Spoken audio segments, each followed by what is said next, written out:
aparte de desear todos que estéis la mar de bien, en lo que has comentado, Alex, este disco va a sustituir tanto el 1.0 como el 1.2. ¿Vale? Los dos se van a descatalogar. Vale. Entonces, el que entra como sustitución es este 1.6, el Nubis Pro, con todas sus particularidades y características, que os contarán primero Javier, la primera parte de la presentación, y después Andrea.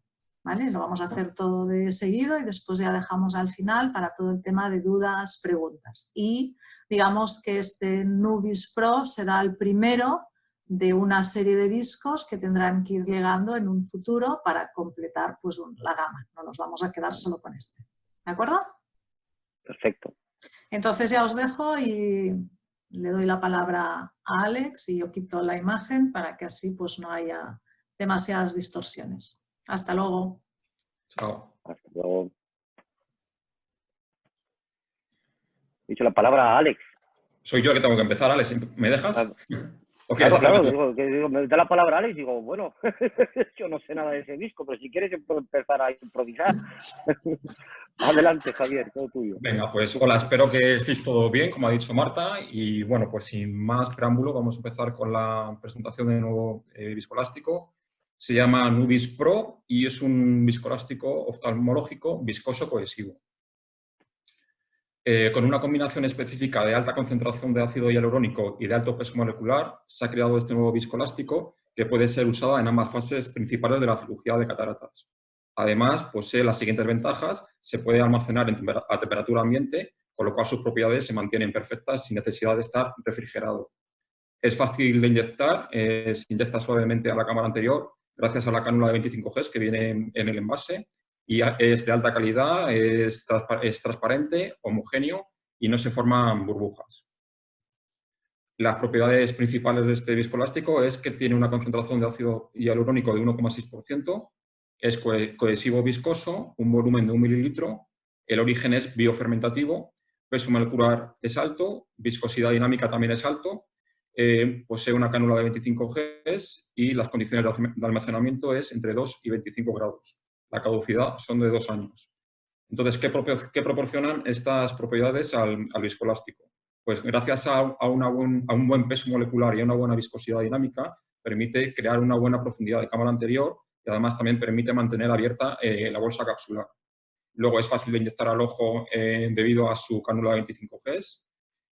También debido a su alto peso molecular se retira muy fácilmente del ojo, con lo cual se disminuye el riesgo de que quede algo de viscoelástico de forma residual de forma postquirúrgica, con el riesgo que conlleva de un posible aumento de la presión intraocular después de la cirugía. Se manipula muy bien y se aspira muy bien debido a su alto peso molecular y a su concentración de ácido hialurónico, y además se puede usar directamente desde el estante, se puede almacenar de forma permanente a temperatura ambiente, no necesita estar refrigerado y sus propiedades se mantienen perfectas a esta temperatura ambiente. Además, protege muy bien el endotelio.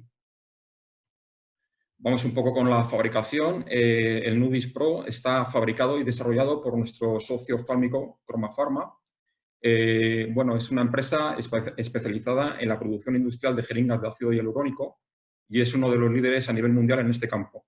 En más de 2 décadas ha fabricado más de 40 millones de jeringas y dispone de una línea de llenado de ácido hialurónico de la más moderna del mundo, y gracias a su alta demanda que ha tenido en la fabricación ha supuesto que hayan construido una nueva fábrica en el 2018. Esta nueva fábrica está basada 100% en ser automática, está totalmente automatizada. Esto conlleva que el producto final, en este caso el viscoelástico, sea una producción muy estable y de alta seguridad. Además, Croma siempre confía en líneas de producción hechas a medida y, como he dicho antes, caracterizadas por una alta automatización. Esta automatización lo que hace es disminuir cada vez más el factor humano, con lo cual se garantiza al final que el producto final sea de una alta calidad, de forma consistente y, por tanto, mucha estabilidad en el proceso de fabricación y, como consecuencia, una alta seguridad. Además, todos los datos de producción son registrados y pueden ser analizados en detalle. Los valores principales que tiene este viscoelástico es que es de alta calidad y con unas propiedades de funcionamiento o de de funcionamiento dentro de la cirugía muy parecida a los principales de la competencia. No es necesario refrigerar para mantener las propiedades rheológicas y tiene un volumen de 1 mililitro que es más que suficiente para poder hacer toda la cirugía sin tener que abrir otro viscoelástico extra, con lo cual se reducen los costes y además también se reducen los desechos, con lo cual es más amigable con el medio ambiente. Bueno, este nuevo viscoelástico es un cohesivo viscoso y es equivalente al actual nuestro de 1,2% de Viver y muy parecido también al Physiovix de Physio. Y el rendimiento es muy similar, el rendimiento quirúrgico, quiero decir, es muy similar a los principales competidores, como son el Provis de Alcon, el Hilon de Johnson & Johnson y el Ambis de Bausch + Lomb. Vamos a ver qué propiedades de un viscoelástico son las que más influyen en el comportamiento de un viscoelástico en la cirugía. Pues hay 3 propiedades que son fundamentales para el comportamiento de un viscoelástico. Son el tanto por ciento de ácido hialurónico, la concentración de ácido hialurónico, pero sobre todo lo que más influye en el comportamiento de un viscoelástico es el peso molecular y la viscosidad dinámica. En este caso, tanto el peso molecular como la viscosidad dinámica, el de este viscoelástico es muy similar al resto de los viscoelásticos que estamos viendo en la presentación. Vamos a ver uno por uno las propiedades. En cuanto a la concentración de ácido hialurónico, es un poquito superior al resto de la competencia. Este tiene un porcentaje de ácido hialurónico de 1,6%, comparándolo con, por ejemplo, con el 1,2% nuestro, o el Provis que tiene un 1%, o el Hilon que tiene un 1%, o el Ambis un poquito más, 1,2%. En cuanto al peso molecular, nuestro Nubis Pro tiene un peso molecular alto y es muy similar al peso molecular que tiene el resto de viscoelásticos. Lo que pasa es que aquí esta cifra puede llevar un poco a error, porque aquí parece un poquito menor, pero esto es porque en nuestro viscoelástico el peso molecular está medido en el proceso final de fabricación del viscoelástico, en el proceso de post-esterilización. El resto de viscoelásticos, el peso molecular están medidos en la materia prima. Por lo tanto, los datos de nuestro viscoelástico, en cuanto a cifra, puede parecer un poquito menor, pero si se midiese el peso molecular en la misma fase de fabricación de todos estos viscoelásticos, el peso molecular es muy similar a todos ellos. Y en cuanto a la viscosidad dinámica de nuestro Nubis, la viscosidad dinámica es alta y muy parecida al resto de los viscoelásticos. En resumen, si hacemos una comparativa global sobre todo del tanto por ciento de ácido hialurónico, del peso molecular y de la viscosidad dinámica, hace que al final en su conjunto tenga un rendimiento muy parecido al resto de los viscoelásticos que tenemos en la diapositiva. Otros viscoelásticos cohesivos del mercado, pues tenemos, por ejemplo, los de Off-Taste, tenemos el Off-Taste normal y el Off-Taste bio, uno es de origen animal y otro es de origen fermentativo, y otros viscoelásticos cohesivos, por ejemplo, el Z-Ialin de Zeiss y el Violon de Tejec Medic. Bueno, el año pasado se hizo una evaluación clínica de este viscoelástico liderada por el profesor Feindl en Austria y se realizó en el Instituto Viena para la investigación de la cirugía ocular. Entonces se hizo una investigación clínica postquirúrgica de pacientes operados de cirugía de cataratas y se hizo un seguimiento de cada uno de ellos de 90 días después de la intervención de cada uno de ellos. En total fueron 60 pacientes y se realizó durante todo el año 2019. El punto principal que se quería medir era la conservación de las células endoteliales y otros puntos importantes que se querían medir era medir el grosor o espesor de la córnea, la presión intraocular y un funcionamiento global de viscoelástico durante toda la cirugía, sobre todo la satisfacción global de dicho viscoelástico. En cuanto al feedback que obtuvimos de forma verbal por el profesor que lideraba este estudio, el profesor Feindl, nos dijo de forma verbal que actuó como se esperaba, sin ninguna complicación en los pacientes derivado del uso de este producto. Este viscoelástico es bueno en todos los aspectos de la cirugía de cataratas, mantiene muy bien la cámara anterior, es muy transparente, no crea burbujas y es muy fácil de extraer. Aparte del profesor Feindl, también tuvimos el feedback de otros 5 cirujanos. Son cirujanos normalmente clientes tanto de Physio como de VI. Y el feedback que obtuvimos por parte de ellos fue lo siguiente. Recubre muy bien el endotelio corneal durante la primera fase del FACO. Tiene muy buena presión positiva y constante en la superficie anterior de la bolsa capsular durante la capsuloresis. tiene excelente visibilidad, es muy transparente, no forma ningún tipo de micro burbujas, crea muy buen espacio en la segunda fase del FACO, con un excelente comportamiento cohesivo. En la implantación del alío es excelente, entra el viscoelástico sin prácticamente resistencia en el saco y se retira muy bien, y además tiene el volumen perfecto en la jeringa para todas las cirugías, para todas las fases de la cirugía.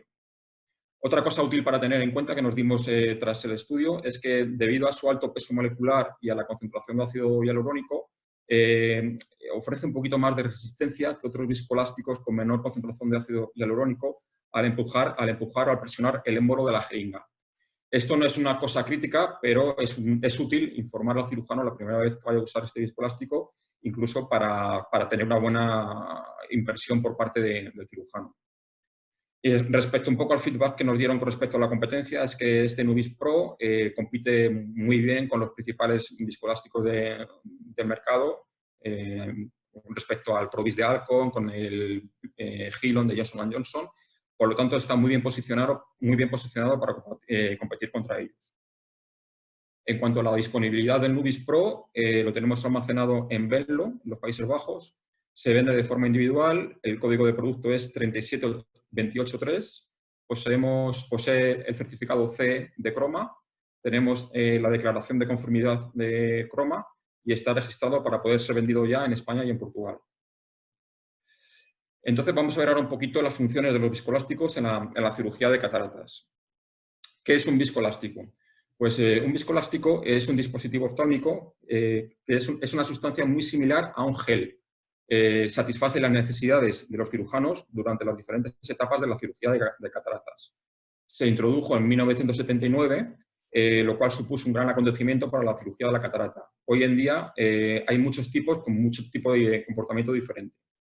Los viscoelásticos se han convertido en indispensables y son utilizados por el cirujano como un instrumental suave. Y conviene destacarlo de instrumental porque no es una solución oftálmica, es un instrumental suave. ¿Cuáles son las funciones clave que tiene que tener todo viscoelástico?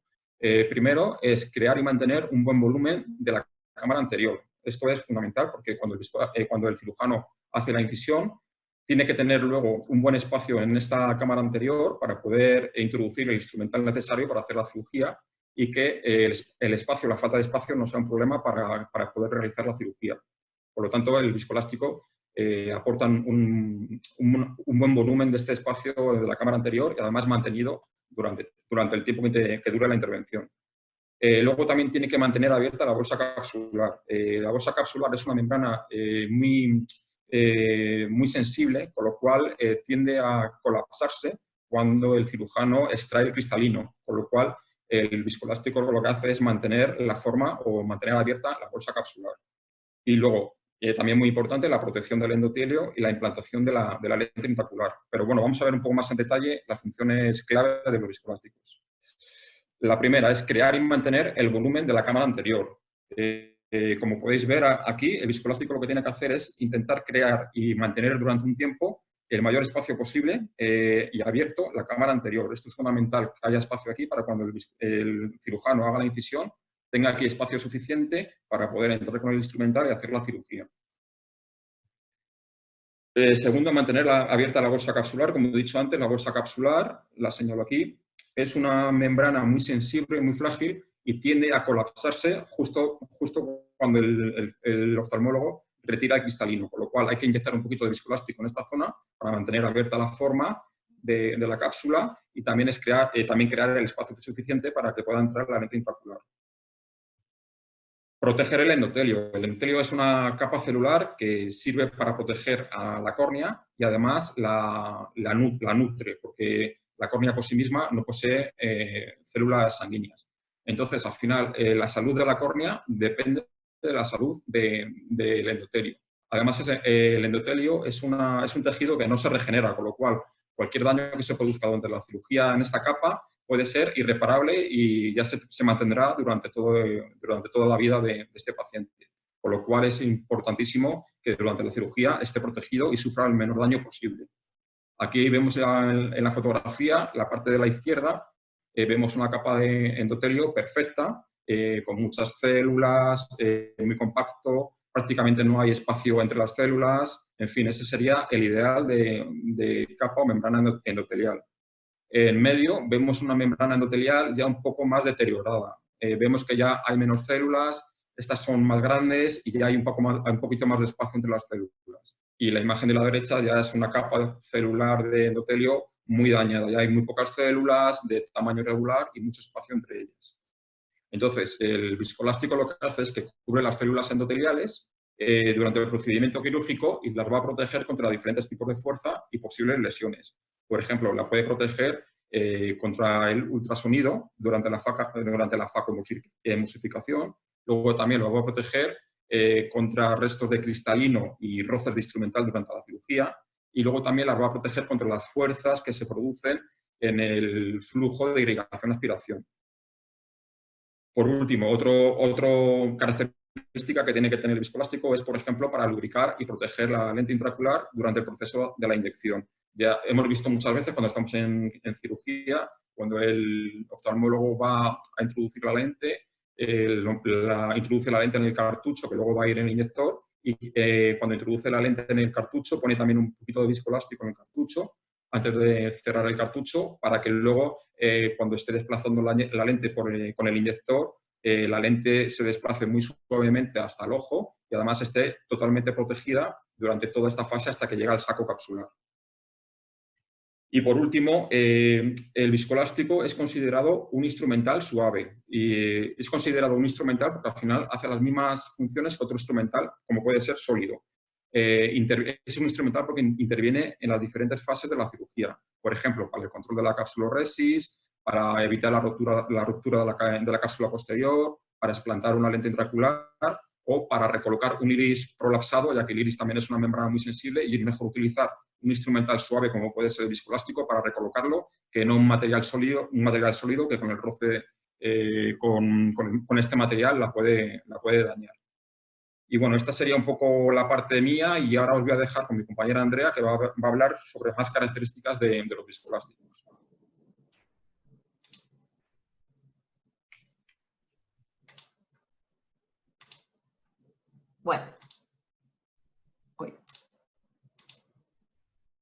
Bueno, pues vamos a hablar de las diferentes características que diferencian a los diferentes viscoelásticos.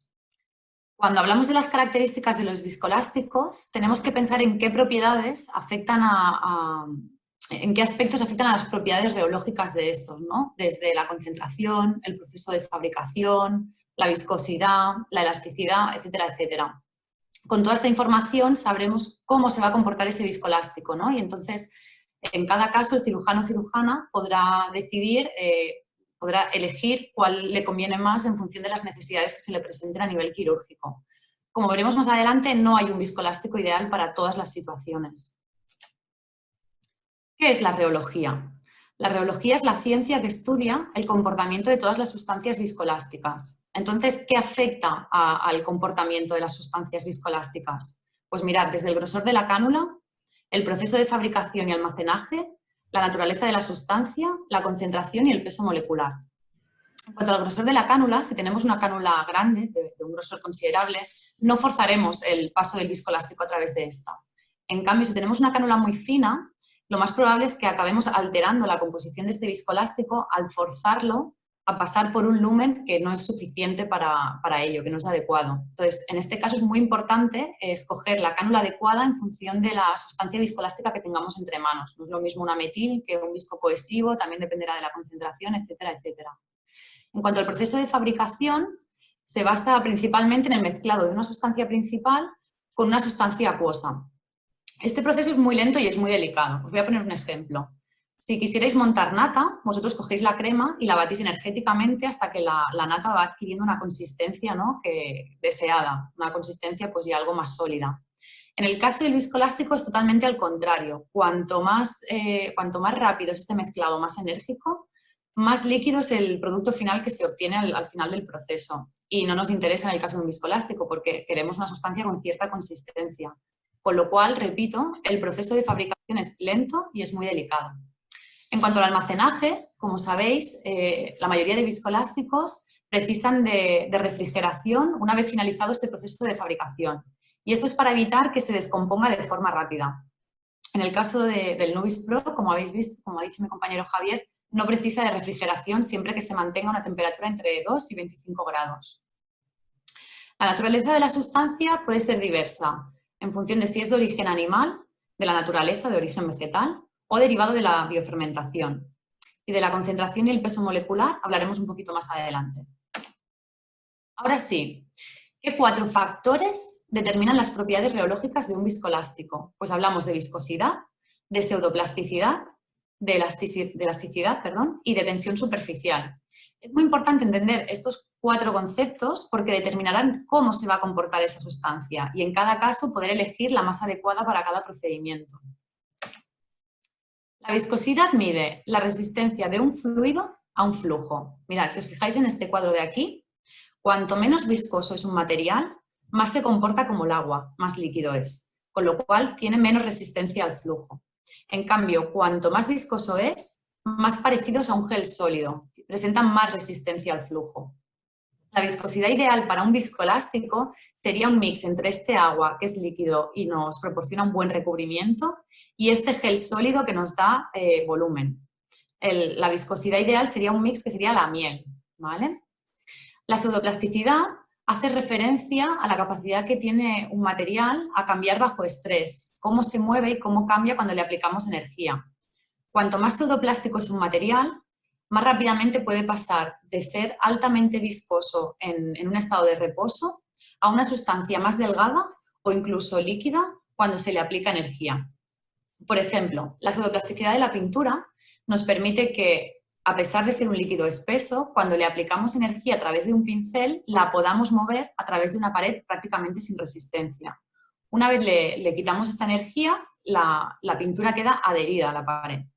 Otro ejemplo muy claro es el del bote del ketchup. Si tenemos un bote con ketchup, si no le aplicamos energía, el ketchup se queda dentro. Para poder salir, necesita que nosotros exprimamos este bote, le apliquemos energía y pueda salir a través de la boquilla al exterior, ¿vale? Esto es importante en la cirugía de cataratas porque necesitamos que un viscoelástico cambie de un estado gel espeso a una sustancia más fluida cuando le aplicamos energía, por ejemplo, cuando introducimos una pinza de capsulorhexis, una cánula o cualquier otro material. Necesitamos que nos permita trabajar sin resistencia dentro del ojo. La elasticidad es la capacidad de un material de estirarse sin romperse y volver a su forma original, ¿vale? Es una formación reversible. En este caso, la elasticidad es importante en los viscoelásticos porque necesitamos que un viscoelástico sea suficientemente elástico como para deformarse y pasar a través de una cánula, pero que una vez lo depositamos dentro del ojo recupere su forma original. Si no fuera así, se escaparía por las incisiones. Necesitamos que permanezca dentro del ojo, pero poderlo mover a través de diferentes cánulas, ¿no? Y espacios. En cuanto a la tensión superficial, es la capacidad de recubrir de una sustancia. Se mide con el ángulo en contacto contra una superficie plana. Si miráis las imágenes de aquí a la derecha, en este caso el ángulo es grande, con lo cual tiene una tensión superficial elevada. Esta sustancia proporciona y mantiene un volumen adecuado, pero no es tan buena para recubrir. En cambio, en cuanto el ángulo es más pequeño, la sustancia recubre muy bien, pero no es capaz de formar volumen. Aquí tendríamos un líquido muy líquido y aquí un gel súper espeso. Entre estos dos se encontrarían los viscoelásticos. Necesitamos un material que tenga suficiente tensión superficial para proporcionar volumen, pero que a la vez también nos proporcione el recubrimiento de superficies y espacios. Uy, perdonad.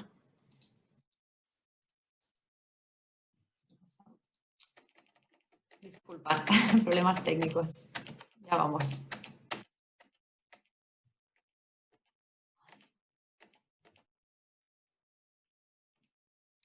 Vale. Otro aspecto importante a considerar en los viscoelásticos es de qué sustancias están hechos. Antes, un breve repaso. ¿Qué son los viscoelásticos? Los viscoelásticos son polímeros y los polímeros son moléculas grandes formadas a través de moléculas más pequeñas o monómeros cuando éstas se unen y forman cadenas. En esta imagen vemos el ejemplo de un polímero de ácido hialurónico. De los polímeros podemos medir la concentración, que es la cantidad de polímeros en un determinado volumen o masa de gel y se expresa en porcentajes, y también vemos el peso molecular, que es la masa de una molécula de la sustancia y dependerá o bien de la longitud de la cadena o del número que constituyen esta cadena. Se mide en daltons. Otros dos conceptos muy importantes cuando hablamos de los viscoelásticos es dispersividad y cohesividad, para entender cómo se va a comportar y qué nos proporciona estos viscoelásticos. Los viscoelásticos formados por cadenas cortas son dispersivos, son como el arroz. Esto es como si fueran las cadenas cortas del viscoelástico. Por su tensión superficial son buenos recubriendo, pero no son buenos manteniendo volumen. Si quisiéramos coger de este plato de arroz con un tenedor el arroz, probablemente nos llevaríamos una pequeña masa y el resto se quedaría en el plato. Esto es debido, repito, a las cadenas cortas. En cambio, un viscoelástico cohesivo tiene un peso molecular más elevado. Está formado por cadenas moleculares largas. Pensar en espaguetis. En este caso no es tan bueno para recubrir, pero sí es bueno proporcionando y manteniendo volumen. Si quisiéramos llevarnos pasta con nosotros con el tenedor, probablemente nos llevaríamos toda la pasta con nosotros. Con lo cual, dos conclusiones. El viscoelástico dispersivo es bueno para recubrir y el viscoelástico cohesivo es bueno para formar y mantener el volumen. A la vez hemos visto que el viscoelástico dispersivo es más difícil de retirar, siempre queda algo de arroz en el plato. En cambio, en el caso del viscoelástico cohesivo, esta retirada es más fácil. Dicho esto, vamos a hablar de los materiales de los viscoelásticos según su origen. Derivado de las plantas encontramos la metilcelulosa. La metilcelulosa está constituido por cadenas moleculares cortas, es decir, hablamos de un visco dispersivo. En este caso, además, es un viscoelástico bastante económico de fabricar. De la biofermentación encontramos el ácido hialurónico. En este caso es un viscoelástico formado por cadenas moleculares más largas, con lo cual estamos hablando de un visco cohesivo. El ácido hialurónico también puede ser de origen animal. En el caso del ácido hialurónico de origen animal, estas cadenas moleculares son aún más largas, con lo cual el peso molecular es más elevado que el derivado de la biofermentación. Y de origen animal también encontramos el sulfato de condroitina. Aquí vale la pena parar un momento y mencionar que a veces durante el proceso de fabricación estas cadenas moleculares se rompen durante el mezclado de las diferentes sustancias. Croma dispone de un sistema de fabricación único donde se conserva la longitud de estas cadenas. Eso quiere decir que mantiene las propiedades de la sustancia hasta el último momento, durante todo el proceso de fabricación. Aquí en esta tercera columna veríamos el producto final, una jeringa precargada con el viscoelástico correspondiente. Como hemos dicho, la metilcelulosa es de origen vegetal, está presente en el algodón y en la madera. Tiene un peso molecular bajo, está formado por cadenas cortas. Como ventajas es más económico y además tiene unas excelentes propiedades viscoadherentes. Como inconvenientes es difícil de retirar del ojo. Recordar, cadenas cortas, el arroz, siempre queda algo en el plato. Además es difícil de digerir para los ojos. ¿Por qué? Porque la metilcelulosa es una sustancia que no está presente de forma natural en el cuerpo, con lo cual en este caso es muy importante y hay que insistir en la retirada total del producto una vez se finaliza la cirugía, porque si no nos exponemos a riesgo de respuesta inflamatoria o incluso aumento de la presión intraocular en el postoperatorio inmediato, y son efectos no deseados por ningún facultativo. Otros inconvenientes es que crea poco volumen, es dispersivo, es bueno para recubrir, pero crea poco volumen y prácticamente no es elástico. Como ejemplos tenemos el OQ-CoAT. Otro polímero que hemos visto es el hialuronato de sodio. En este caso sí es una sustancia que se encuentra presente de forma natural en el cuerpo, con lo cual es totalmente biocompatible y biodegradable. El peso molecular es más elevado, son cadenas largas, es un visco cohesivo y además hemos dicho que puede ser de origen animal o derivado de la biofermentación. El ácido hialurónico de origen animal se obtiene de las crestas de gallo. Hemos dicho que como ventaja tiene un peso molecular muy elevado, con lo cual es una sustancia altamente cohesiva. Como inconvenientes, el riesgo de alergia debido a que deriva de proteínas animales. Además, se puede considerar no apto para ciertas creencias religiosas, incluso algunas corrientes éticas, como podría ser el veganismo. El visco derivado, el ácido hialurónico derivado de origen animal, de proteínas animales, además tiene un elevado coste de fabricación, porque hay que criar a estos animales, mantener las granjas, con lo cual todo esto eleva el coste de este producto. Como ejemplos tenemos múltiples Kilons, el ProVisc y el Ambisc. Aquí es importante parar y recordar que todos los viscoelásticos de origen animal precisan de refrigeración, todos, para su almacenaje. El ácido hialurónico derivado de la biofermentación, de la fermentación bacteriana, hemos dicho que tiene un peso molecular más bajo que el de origen animal. Por contra, como ventaja, presenta menos riesgo de alergia ya que no es derivado de proteínas animales, y podemos decir que incluso es más ético y más apto para todas las creencias religiosas. Pero el punto más importante es que no requiere de refrigeración para el almacenaje. Esto es muy importante. Y como ejemplos tenemos el Hilon Endocoat. Para finalizar hablamos del sulfato de condroitina. En este caso, los viscoelásticos que contienen el sulfato de condroitina presentan unas características únicas ya que mezclan propiedades dispersivas y cohesivas, como veremos ahora a continuación. El sulfato de condroitina es un polisacárido que también está presente en el cuerpo humano. En este caso, se extrae de la aleta de tiburón y siempre va combinado con ácido hialurónico para crear lo que se llama un viscoadaptativo. Con lo cual, las ventajas son que esta mezcla de las cadenas cortas del sulfato de condroitina nos proporcionan un buen recubrimiento, pero además, como va mezclado con ácido hialurónico, también nos proporciona volumen. Al final es una combinación de pesos moleculares de ambas sustancias que ofrecen flexibilidad durante la cirugía. Como inconvenientes, volvemos al riesgo de alergia por proteínas animales, volvemos a las cuestiones éticas, incluso religiosas, y hay que recalcar que en este caso, este tipo de viscoelástico es un poco más pobre en la creación y mantenimiento de espacio que cuando usamos ácido hialurónico puro. Como ejemplos tenemos el Viscoat y el Discovisc. En este caso también requiere de refrigeración ya que tiene un componente de origen animal. A continuación vamos a la clasificación de los viscos en función de la reología. En esta diapositiva podemos ver que actualmente tenemos una gama de viscoelásticos amplísima, ya que como vamos viendo no hay un viscoelástico perfecto para todos los casos o todas las situaciones quirúrgicas que se nos puedan presentar. Aquí a la izquierda tenemos los viscos dispersivos. Como hemos visto, son más líquidos y son buenos para recubrir. Y aquí a la derecha tenemos los viscos cohesivos, que son sustancias más sólidas y son buenas para mantener espacio y presión. En medio tendríamos una combinación de ambas propiedades. La mayoría de viscoelásticos se encuentran por aquí, en esta línea, ¿vale? Son sustancias que proporcionan espacio y suficiente presión como para evitar el colapso de la cámara anterior, pero además nos proporcionan cierto recubrimiento y protección. En resumen, hemos visto que los viscos cohesivos tienen un peso molecular elevado, ya que están formados por cadenas moleculares largas como un espagueti. Su cohesividad es alta, con lo cual permanece unido y es fácil de retirar. Mirad, en esta fotografía de aquí abajo vemos un visco cohesivo formado por cadenas moleculares largas. Cuando le acercamos una cánula de aspiración, prácticamente todo el viscoelástico se viene con nosotros. Además, los viscos cohesivos tienen una alta viscosidad, con lo cual son buenos para formar volumen. Y además son pseudoplásticos, nos permiten trabajar a través de ellos sin mostrar mucha resistencia. Los viscos cohesivos además son elásticos. ¿Por qué usamos un visco cohesivo? ¿Qué beneficios principales nos aporta? Como hemos visto, crea y mantiene volumen en la cámara anterior, evitando el colapso. Mantiene abierto el saco capsular cuando este está vacío, cuando ya hemos hecho la retirada del cristalino.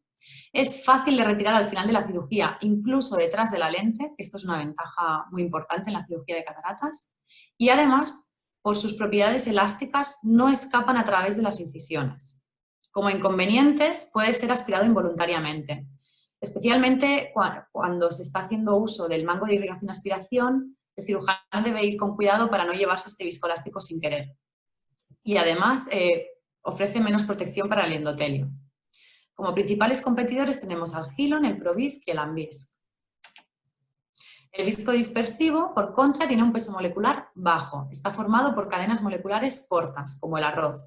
Su cohesividad también es baja, con lo cual es más difícil de retirar. Fijaos, aquí tenemos una fotografía donde se ve viscoelástico dispersivo con sus cadenas cortas y cuando vamos a aspirarlo prácticamente hay que ir cadena por cadena. La retirada es más dificultosa. El visco dispersivo tiene una viscosidad tirando a media-baja, con lo cual es bueno para recubrir, pero no es bueno para formar volumen. Además, prácticamente no es ni pseudoplástico ni elástico. ¿Cuándo usamos un dispersivo? ¿Qué beneficios tiene el uso de estos viscoelásticos? Pues básicamente es la protección del endotelio. Se retiene y se adhiere muy bien a la cámara anterior a pesar de aplicar energía con el faco y de la aspiración durante la cirugía. Y por último deja la córnea transparente el primer día. Como inconvenientes, hemos visto que no es bueno formando volumen ni proporciona suficiente presión. Además es más difícil de eliminar, hay que insistir más. Y por último, en la inyección de este tipo de sustancias a veces se forman burbujas dentro del ojo, con lo cual dificulta la visibilidad al cirujano o cirujana durante la cirugía. Como principales competidores tenemos el Viscoat y el Opucoat y las metiles en general. Y por último, otras opciones o alternativas quirúrgicas sería el uso de un pack doble de viscoelásticos, el uso simultáneo de una sustancia dispersiva y cohesiva. Esta práctica está bastante extendida en algunas regiones. ¿Por qué? Porque el visco dispersivo nos proporciona recubrimiento de la córnea, protección a la córnea, y el visco cohesivo suficiente espacio como para poder trabajar dentro del ojo. Esto deriva de que ninguna sustancia es única y perfecta para todos los casos. Como ejemplos tenemos el Combivisc y Twinvisc y el Duovisc de Alcon. Para finalizar, los viscoadaptativos. Como hemos visto, en este caso tienen características únicas ya que mezclan cadenas cortas y cadenas largas y tienen comportamientos dispersivos y cohesivos a la vez. De los viscoadaptativos, recalcar que a alta velocidad de flujo tiene un comportamiento dispersivo y protege el endotelio. En cambio, cuando hay menos movimiento en la cámara anterior, se comporta como un cohesivo y nos proporciona espacio y nos permite manipular los tejidos durante la cirugía. En este caso, como los dispersivos, al tener una parte de su composición de cadenas cortas, es más difícil de eliminar. Hay que insistir. Recordar, es muy importante para evitar síndromes inflamatorios y aumento de la presión intraocular en el posoperatorio. Como ejemplos tenemos el Discovisc, el Microvisc y el Hilon 5. Y ahora sí, para finalizar, para concluir, me gustaría hacer un resumen con 3 ideas muy claves. La primera es que Nuvisc Pro es un visco cohesivo de una calidad comparable al mejor visco que podamos encontrar en el mercado actualmente. Como segundo punto, este viscoelástico, al no ser de origen animal, no requiere de refrigeración, con lo cual facilita mucho el almacenaje. Por este mismo motivo de no ser de origen animal, nos evita cuestiones éticas y religiosas. Y por último, la presentación de Nuvisc Pro en su jeringa precargada ofrece un 20% más de volumen que la media que está ofreciendo la competencia. Estamos hablando de 1 mililitro versus 0,80, 0,85 que ofrecen otras marcas. Dicho esto, doy por concluida la presentación. Muchas gracias por estar aquí con nosotros y si tenéis alguna duda o alguna cuestión que se os haya planteado durante la presentación, ahora podéis exponerla. Gracias.